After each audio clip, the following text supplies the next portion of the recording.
Hello बच्चों, स्वागत है आपका हमारे कोचिंग क्लासेस में जिसका नाम है वेलोसिटी कोचिंग क्लासेस। बच्चों, आज से हम क्लास 12 का पहला चैप्टर स्टार्ट करने वाले हैं और चैप्टर का नाम क्या है? तो चैप्टर का नाम है रोटेशनल डायनामिक्स। अब बच्चों देखते हैं कि भैया रोटेशन होता क्या है। तो उसके लिए मैंने क्या किया है, उसके लिए मैंने ये पेन पकड़ ली है। अब मान लो इस पेन में से एक एक्सिस पास हो रहा है। अगर ये ऑब्जेक्ट इस तरह से रोटेट हो रहा है इस एक्सिस के अलोंग, तो हम क्या कहेंगे? हम ये कहेंगे कि हमारे ये ऑब्जेक्ट रोटेशन कर रहा है। अब डायनेमिक्स यानी क्या? तो मैं क्या कर रहा हूं, इसको रोटेट करने के लिए कुछ फोर्स लगा रहा हूं। तो जो फोर्स की स्टडी हम करेंगे जिसके कारण ये रोटेट हो रहा है, तो वो कहां पर आएगी? वो आएगी डायनेमिक्स के अंदर। यानी हमको क्या पढ़ना है? तो रोटेशनल डायनेमिक्स पढ़ना है। समझ में आ गया रोटेशनल डायनेमिक्स यानी क्या होता है? कुछ टफ है इसके अंदर। तो आइए स्टार्ट करते हैं इंट्रोडक्शन से। तो इंट्रोडक्शन में हमारे यहां पर सर्कुलर मोशन की डेफिनेशन लिखी है। तो सर्कुलर मोशन होता क्या है भैया? तो सर्कुलर मोशन होता है motion of an object along the circumference of circle. यानी अगर कोई ऑब्जेक्ट किसी ऑब्जेक्ट के सर्कमफेरेंस ऑफ सर्कल में घूम रहा है तो हम क्या कहेंगे? वो ऑब्जेक्ट क्या कर रहा है? तो वो ऑब्जेक्ट सर्कुलर मोशन कर रहा है। क्या कर रहा है? सर्कुलर मोशन कर रहा है। उसके लिए हमने क्या लिया है? उसके लिए हमने लिया है एक ऑब्जेक्ट। ये ऑब्जेक्ट क्या कर रहा है? तो ये उसका सर्कमफेरेंस ऑफ सर्कल है, इसके अलोंग वो घूम रहा है। इस तरह से घूम रहा है, घूम रहा है, घूम रहा है। अब यहां पर दो एक्सिस ऑफ रोटेशन है। ये वाला एक एक्सिस ऑफ रोटेशन है और इस ऑब्जेक्ट के अंदर से जाने वाला और एक एक्सिस ऑफ रोटेशन है। अगर मान लो इस एक्सिस ऑफ रोटेशन के अलोंग ये ऑब्जेक्ट घूम रहा है, जैसे ये एक्सिस ऑफ रोटेशन है और हमारा ऑब्जेक्ट इस तरह से ऐसा घूम रहा है, तो हम क्या कहेंगे? हम कहेंगे हमारा ऑब्जेक्ट क्या कर रहा है? तो हमारा ऑब्जेक्ट रिवॉल्यूशन कर रहा है। और मान लेते हैं यहां पर ये ऑब्जेक्ट है और उसका एक्सिस ऑफ रोटेशन इसी में से पास हो रहा है और ये ऐसे घूम रहा है, तो हम क्या कहेंगे? हमारा ऑब्जेक्ट क्या कर रहा है? तो हमारा ऑब्जेक्ट रोटेशन कर रहा है। तो यहां पर रिवॉल्यूशन की डेफिनेशन लिखी हुई है। If object undergoes circular motion about some point outside the object or about some other object। मान लो यहां पर मैंने कोई एक ऑब्जेक्ट ले लिया और ये दूसरा ऑब्जेक्ट है। ये अगर इस तरह से घूमेगा तो हम क्या कहेंगे? ये ऑब्जेक्ट क्या कर रहा है? तो ये ऑब्जेक्ट रिवॉल्यूशन कर रहा है। और रोटेशन की बात क्या करेंगे? जैसे यहां पर एक एक्सिस ऑफ रोटेशन ले लिया और ये ऐसे घूम रहा है, तो हम क्या कहेंगे? ये ऑब्जेक्ट क्या कर रहा है? तो ये ऑब्जेक्ट रोटेशन कर रहा है। क्या इसमें कुछ डिफिकल्ट है? समझ में आया? तो इसको नोट डाउन करिए, फिर आगे बढ़ते हैं। तो अभी हमें देखना है कैरेक्टरिस्टिक ऑफ सर्कुलर मोशन। तो पहला कैरेक्टरिस्टिक क्या है? It is an accelerated motion. अब ये एक्सेलरेशन क्या होता है? तो एक्सेलरेशन की अगर हम डेफिनेशन देखें, rate of change of velocity with respect to time को हम क्या कहते हैं? तो उसको हम क्या कहते हैं? एक्सेलरेशन कहते हैं। अब हमने क्या कहा है कि हमारा जो सर्कुलर मोशन है वो कैसी है? वो एक्सेलरेटेड मोशन है। तो हम क्या करेंगे? सबसे पहले तो यहां पर एक ऑब्जेक्ट बना लेंगे। ये हो गया इसका सर्कमफेरेंस ऑफ सर्कल और मान लेते हैं कि ये ऑब्जेक्ट इस एक्सिस ऑफ रोटेशन के अलावा घूम रहा है। अब अगर यहां पर मैं क्या करता हूं, हमारा जो वेलोसिटी है ये कैसी क्वांटिटी है? तो ये एक वेक्टर क्वांटिटी है। यानी इसके पास दो चीजें रहेंगी। तो इसके पास क्या रहेगा रे बेटा? तो यहां पर इसके पास रहेगा मैग्नीट्यूड और क्या रहेगा? इसके पास रहेगा डायरेक्शन। दोनों रहेगा इसके पास, मैग्नीट्यूड और डायरेक्शन। मान लो इसका मैग्नीट्यूड ले लेता हूं 5 मीटर पर सेकंड। ठीक है, इसका मैग्नीट्यूड कंटिन्यूअसली कांस्टेंट है। तो क्या यहां पर एक्सीलरेटेड मोशन होगी? बिल्कुल होगी। क्यों? भले ही इसका मैग्नीट्यूड सेम है लेकिन इसकी डायरेक्शन कंटिन्यूअसली चेंज हो रही है।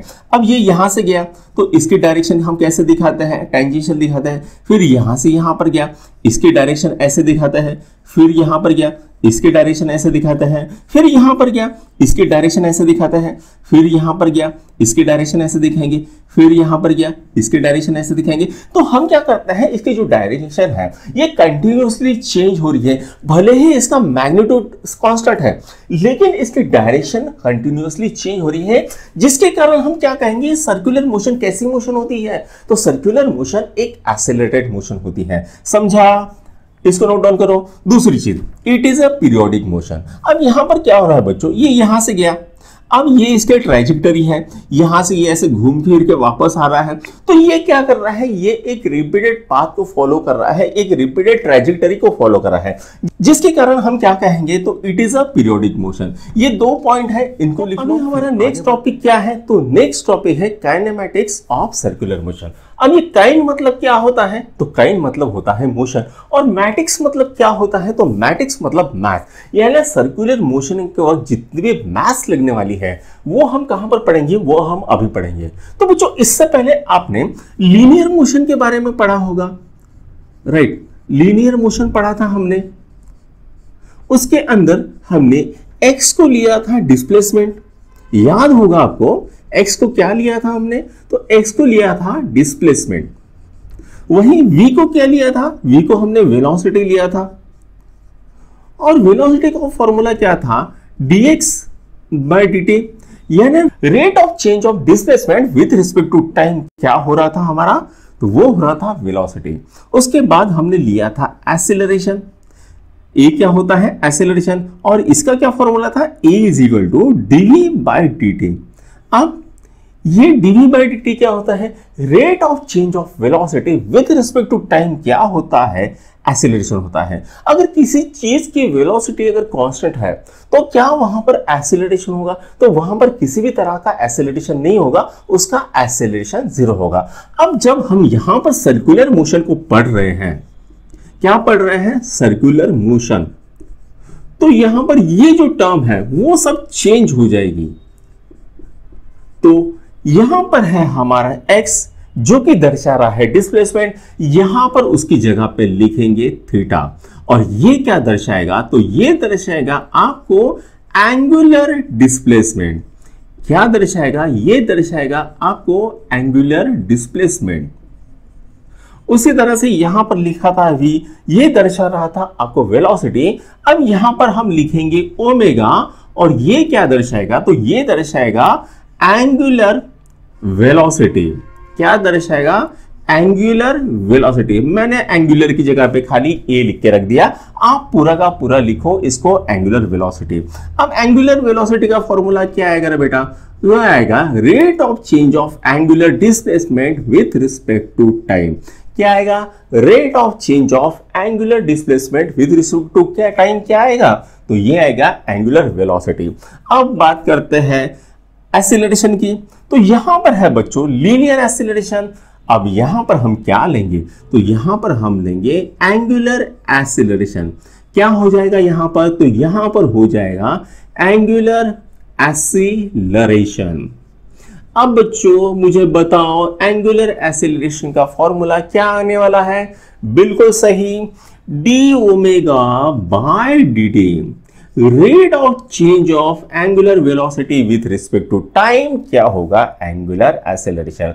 अब हमको क्या देखना है, हमको लीनियर वेलोसिटी और एंगुलर वेलोसिटी के बीच में क्या रिलेशन आता है वो देखना है। तो सबसे पहले मैं क्या लिखता हूं यहां पर, relation between linear velocity and angular velocity.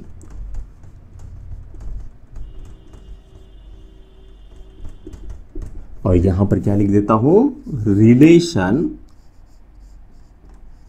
Between.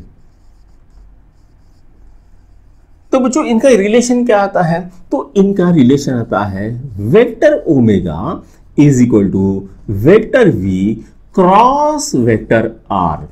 यहां पर क्या हो रहा है, ये भी क्वांटिटी वेक्टर है, ये भी वेक्टर क्वांटिटी है, और ये भी वेक्टर क्वांटिटी है। अब इन दोनों वेक्टर क्वांटिटीज का क्रॉस प्रोडक्ट क्या आएगा, आपका एंगुलर वेलोसिटी आएगा।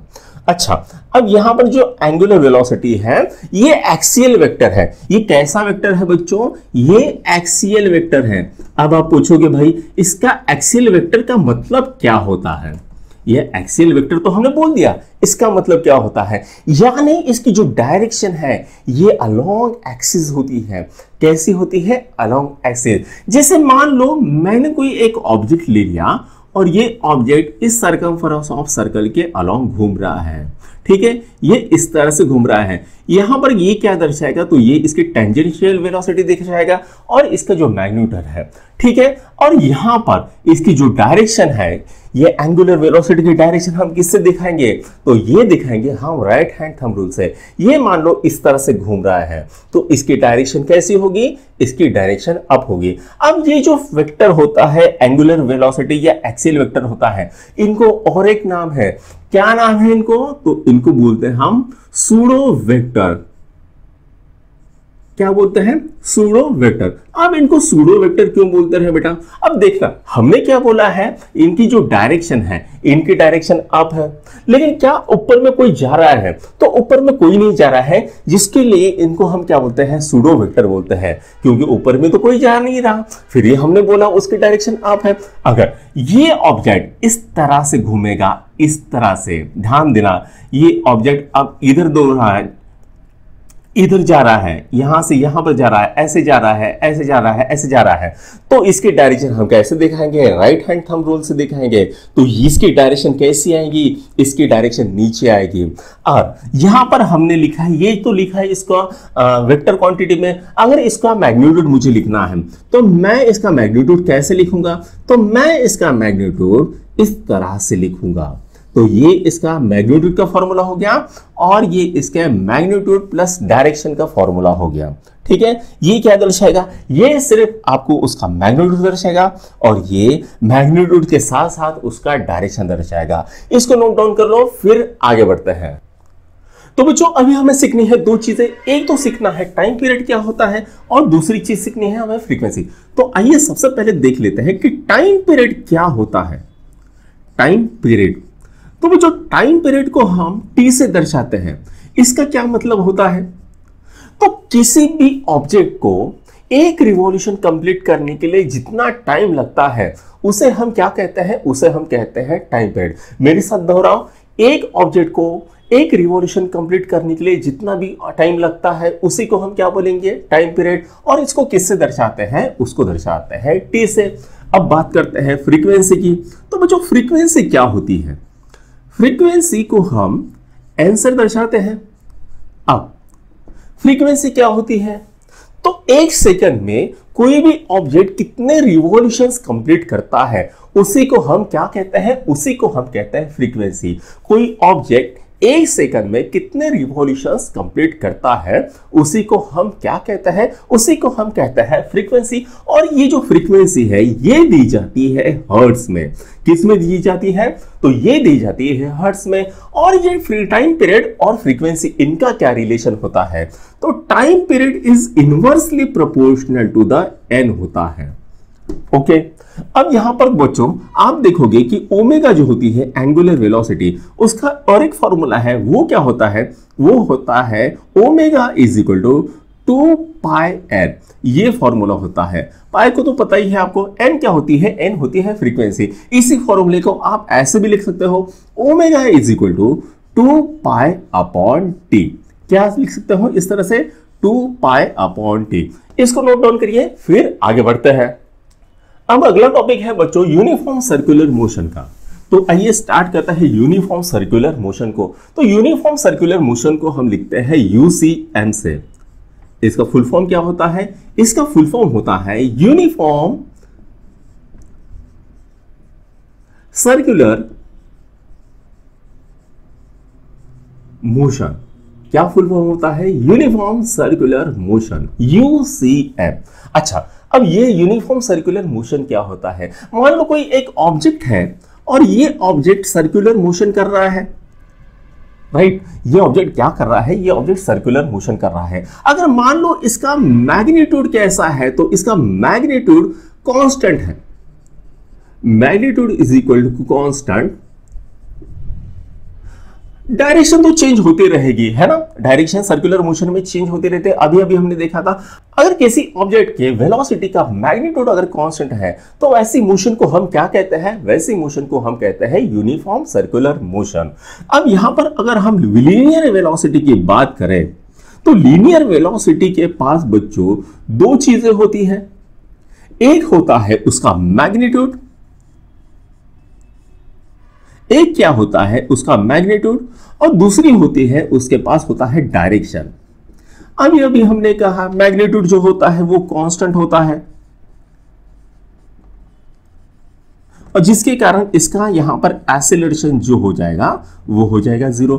अब यहां पर डायरेक्शन कैसा हो रहा है, डायरेक्शन हो रहा है इसका चेंज। अब ये डायरेक्शन क्यों चेंज हो रहा है, कौन सा एक्सेलरेशन इसके डायरेक्शन को चेंज कर रहा है, उस एक्सेलरेशन को हम बोलते हैं रेडियल एक्सेलरेशन और सेंट्रीपिटल एक्सेलरेशन। और उसको दर्शाते कैसे हैं, AR से। कौन सा एक्सेलरेशन बोलते हैं बच्चों, उसको बोलते हैं रेडियल एक्सेलरेशन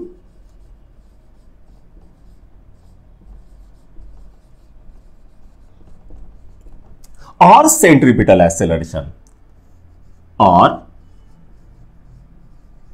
सेंट्रीपिटल एक्सीलरेशन। अब इसको रेडियल एक्सीलरेशन क्यों बोलते हैं, क्योंकि ये अलोंग द रेडियस होता है। और यहां पर सेंट्रीपिटल एक्सीलरेशन इसको क्यों बोलते हैं, क्योंकि ये टुवर्ड्स द सेंटर होता है। और इसका फॉर्मूला क्या होता है बच्चों, इसका फॉर्मूला होता है AR is equal to minus omega square R। क्या होता है इसका formula, AR radial acceleration is equal to minus omega square R। ये इस तरह से दर्शाते हैं। अब बच्चों आप पूछोगे कि यहां पर माइनस का साइन क्यों आया, क्यों बच्चों, ये जो है ये इस तरह से इसका रेडियस वेक्टर दर्शाया जाता है इस दिशा में। इस दिशा में हम क्या करते हैं, इसका रेडियस वेक्टर दर्शाता है, पोजीशन वेक्टर दर्शाता है। और इसके अपोजिट डायरेक्शन में कौन जा रहा है, तो इसके अपोजिट डायरेक्शन में जा रहा है हमारा रेडियल एक्सेलरेशन। अब ये जो रेडियस वेक्टर है और इसका रेडियल एक्सेलरेशन है, दोनों का डायरेक्शन अपोजिट होने के कारण हमने क्या किया, यहां पर माइनस का साइन दे दिया।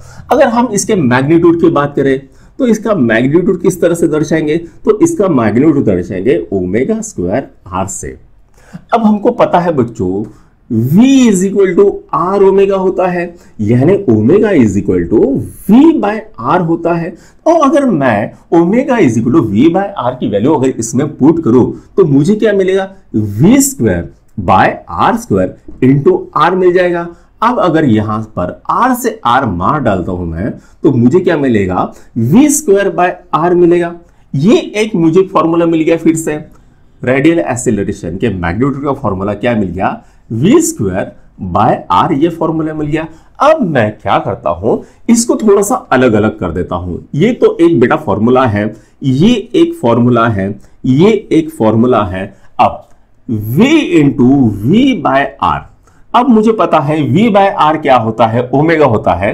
तो मैं यहां पर क्या कहूंगा, V into omega is equal to radial acceleration. ये मुझे एक नया फॉर्मूला मिल जाता है। अब ये फॉर्मूला क्यों आया, क्योंकि यहां पर जो लीनियर वेलोसिटी है उसका डायरेक्शन चेंज हो रहा है, जिसके कारण जो एक्सेलरेशन मिलता है उसको हम क्या बोलते हैं, उसको हम बोलते हैं रेडियल एक्सेलरेशन। इसको नोट डाउन करो। अब बात करते हैं यहां पर एंगुलर वेलोसिटी की भी। एंगुलर वेलोसिटी, अब बच्चों आप अगर एंगुलर वेलोसिटी देखोगे तो एंगुलर वेलोसिटी में दो चीजें आती हैं, एक होता है उसका मैग्नीट्यूड और दूसरा होता है उसका डायरेक्शन। क्या होता है, एक होता है उसका मैग्नीट्यूड और दूसरा होता है उसका डायरेक्शन। अब यहां पर मैग्नीट्यूड और डायरेक्शन दोनों कैसे हैं, कांस्टेंट है, दोनों कैसे है, कांस्टेंट है। तो मैं अल्फा जो कि एंगुलर एक्सेलरेशन है उसके लिए फॉर्मूला क्या लिख सकता हूं, d by dt into omega. अब हमें पता है किसी कांस्टेंट का डेरिवेटिव क्या होता है, जीरो होता है। तो यहां पर अल्फा की वैल्यू क्या आएगी, तो यहां पर अल्फा की वैल्यू जीरो आएगी, यानी जो एंगुलर एक्सीलरेशन है उसकी वैल्यू कितनी आ गई, यहां पर जीरो आ गई। तो यूनिफॉर्म सर्कुलर मोशन में एंगुलर एक्सीलरेशन की वैल्यू कितनी होती है, तो वो होती है जीरो। इसको नोट डाउन करो, फिर नॉन यूनिफॉर्म सर्कुलर मोशन देखेंगे। इसको नोट डाउन कर लिया, चलो अब देखते हैं नॉन यूसीएम को।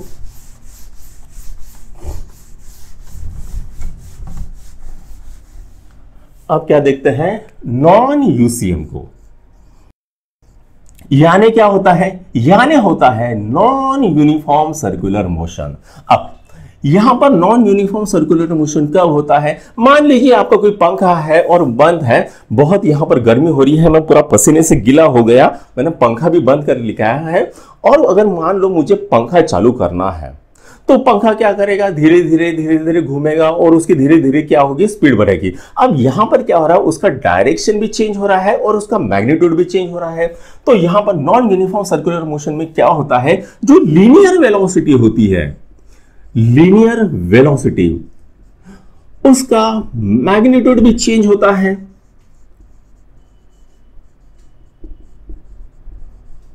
और डायरेक्शन भी चेंज होती है। लीनियर वेलोसिटी का क्या होता है? मैग्नीट्यूड भी चेंज होता है और डायरेक्शन भी चेंज होती है। ये मान लीजिए यहां पर उसका मैग्नीट्यूड धीरे धीरे बढ़ रहा है, ऐसा हम समझते हैं।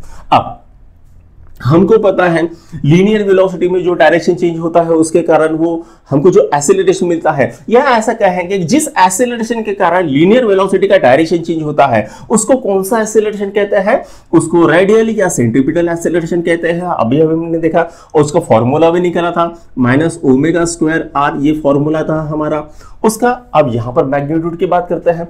मैग्नीट्यूड में क्या हो रहा है? मैग्नीट्यूड भी तो चेंज हो रहा है ना, यहां पर मैग्नीट्यूड भी चेंज हो रहा है। अब यहां पर जो मैग्नीट्यूड चेंज हो रहा है इसके कारण हमें जो एक्सेलरेशन मिलती है, या जिस एक्सेलरेशन के कारण इसका मैग्नीट्यूड चेंज होता है, उसको हम कौन सा एक्सेलरेशन बोलते हैं? उसको हम बोलते हैं टेंजेंशियल एक्सेलरेशन। कौन सा एक्सेलरेशन बोलते हैं? उसको हम बोलते हैं टेंजेंशियल एक्सेलरेशन। अब ये टेंजेंशियल एक्सेलरेशन का फॉर्मूला कैसे निकालता है वो भी देखते हैं। तो यहां पर at is equal to d/dt into v, ये आगे इसका फॉर्मूला। अब यहां पर v की जगह पे मैं क्या लिखता हूं? v is equal to r omega d/dt into r omega. तो यहां पर r को अगर मैं बाहर निकाल देता हूं, r क्या है? यहां पर रेडियस उसकी हमेशा कांस्टेंट रहेगी, तो r is equal to d omega by dt। ठीक है, और हमको पता है d omega by d t क्या होता है? वो अल्फा होता है। तो हमें ए टी क्या मिल जाएगा? वो मिल जाएगा आर अल्फा। तो ये हमारे पास टेंजेंशियल एक्सेलरेशन का फॉर्मूला आ गया। यहां पर रेडियल एक्सेलरेशन फॉर्मूला ऑलरेडी हमने दिया है। अब बात करते हैं एंगुलर वेलोसिटी की। बात क्या करेंगे? एंगुलर वेलोसिटी की। अब एंगुलर वेलोसिटी में क्या हो रहा है? इसका जो मैग्नीट्यूड होता है वो भी चेंज होता है। और वो क्यों चेंज होता है? क्योंकि लीनियर वेलोसिटी का मैग्नीट्यूड चेंज होता है। हमारे पास फॉर्मूला क्या है? v is equal to r omega. अगर ये चेंज हो गया तो ये भी तो चेंज होगा ना, भले ही ये रेडियस कांस्टेंट रहे, लेकिन अगर ये इसका मैग्नीट्यूड चेंज हो गया तो इसका भी मैग्नीट्यूड चेंज हो जाएगा, जिसके कारण इसका मैग्नीट्यूड क्या होता है? इसका मैग्नीट्यूड चेंज होता है, राइट। इसका मैग्नीट्यूड चेंज हो गया तो इसका फॉर्मूला क्या आएगा? तो इसका फॉर्मूला है alpha is equal to d omega by d t. ये इसका फॉर्मूला निकल के आता है। तो बच्चों हमने यहां पर देखा नॉन यूनिफॉर्म सर्कुलर मोशन में हमको तीन तरह के एक्सेलरेशन मिल रहे हैं। पहला कौन सा है? टेंजेंशियल एक्सेलरेशन, जो क्यों आ रहा है? उसके मैग्नीट्यूड की चेंज ही कर रहा है। दूसरा है इसका रेडियल एक्सेलरेशन, जो आ रहा है लीनियर वेलोसिटी के डायरेक्शन की चेंज होने के कारण आ रहा है। और तीसरा है आपको मिल रहा है एंगुलर एक्सीलरेशन। इसको हम क्या बोलेंगे? इसको हम बोलेंगे एंगुलर एक्सीलरेशन। क्यों हो रहा है? क्योंकि इसका मैग्नीट्यूड जो है वो चेंज हो रहा है। इसका डायरेक्शन कैसे रहेगा? तो इसका डायरेक्शन हमेशा कांस्टेंट रहेगा। ठीक है, तो ये इसको लिख लीजिए आप, फिर आगे बढ़ते हैं। ओके, छाप लिया। चलो मैं इसको मिटा देता हूं।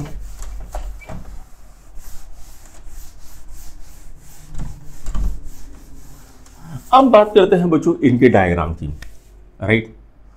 तो यहां पर ये इससे डायग्राम है। अब यहां पर इसकी वेलोसिटी रहेगी, लीनियर वेलोसिटी कैसे रहेगी? इसकी टेंजेंट रहेगी। और आपकी जो एक्सीलरेशन रहेगा, रेडियल एक्सीलरेशन किस तरह से रहेगा? अंदर में रहेगा।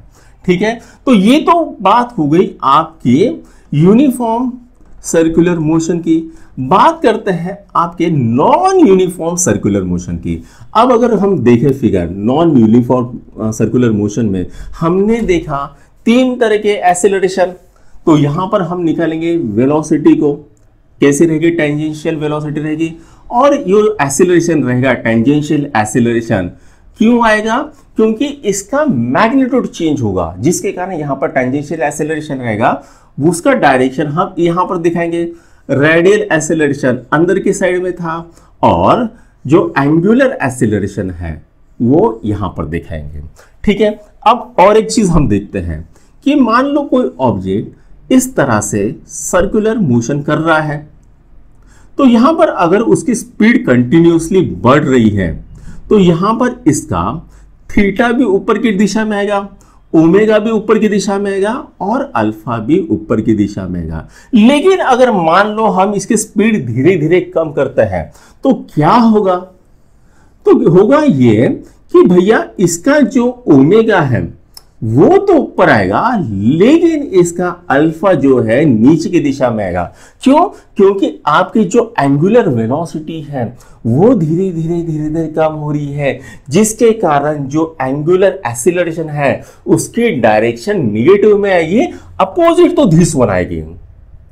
तो बच्चों यहीं पर आज का हमारा लेक्चर खत्म होता है। कैसा लगा आपको आज का हमारा लेक्चर? अगर आपको अच्छा लगे तो लाइक, शेयर और सब्सक्राइब जरूर कीजिए। Thank you.